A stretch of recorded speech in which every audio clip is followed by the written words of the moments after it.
எல்லாருக்கும் வணக்கங்க. இன்றைக்கி ஒரு 65 சென்ட் லேண்ட் விற்பனைக்காக நம்ம கொண்டு வந்திருக்கோம். எங்கேன்னு பார்த்தீங்கன்னா நம்ம சேரன் மாநகர் விளாங்குறிச்சி சாலையில் தாங்க இந்த லேண்ட் அமைஞ்சிருக்கு. நல்ல ஸ்கொயரான பூமிங்க. இந்த லேண்டுக்கு 3 பக்கமே ரோடு இருக்குங்க. 3 பக்கம் இருக்க ரோடையுமே நம்ம யூஸ் பண்ணிக்கலாங்க. ஓகேங்களா? இந்த லேண்டு மெயினான ஜங்ஷனான அவினாசி ரோடு சக்தி ரோட்லேருந்துலாம் பார்த்தீங்கன்னா ஈஸி ரீச்சபிளுங்க. ரெண்டாவது ஸ்கூல்ஸ்னு பார்த்தோன்னா ஜிஆர்ஜி ஆர்ஜே தர்மதாச ஸ்கூல் எல்லாம் பக்கத்தில் இருக்குங்க. ஹாஸ்பிட்டல்னு பார்த்தா KMCH Andal hospital PH hospital இது எல்லாமே பார்த்தீங்கன்னா ஒரு 5.5 கிலோமீட்டருக்குள்ளே இருக்குங்க.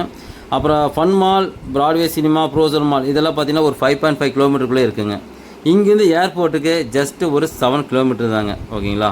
இந்த லேண்டு பர்பஸ் ஆஃப் எதுக்காக வாங்குகிறோம் அப்படின்னு பார்த்தீங்கன்னா ஒரு ரெசிடென்ஷியலுக்காகவும் யூஸ் பண்ணிக்கலாம், இல்லை ஒரு இண்டஸ்ட்ரியல் லே அவுட் போட்டும் அதையும் யூஸ் பண்ணிக்கலாங்க, இல்லைனா ஒரு ஹாஸ்பிட்டல் கட்டுறதுக்கு யூஸ் பண்ணிக்கலாம், இல்லை குடோன் கட்டி ரெண்டல் ஒர்க்காகவும் இந்த லேண்டை நம்ம யூஸ் பண்ணிக்கலாங்க. இல்லை மேலும் இந்த இடத்த பற்றி ப்ரைஸ் டீட்டெயில்ஸ் வேணுமோ இல்லை இந்த இடத்த விசிட் பண்ணாலோ கீழே தெரியுற அந்த நம்பரை நீங்கள் கான்டாக்ட் பண்ணுங்கள். உங்களுக்கு நாங்கள் ஹெல்ப் பண்ணுறோம்.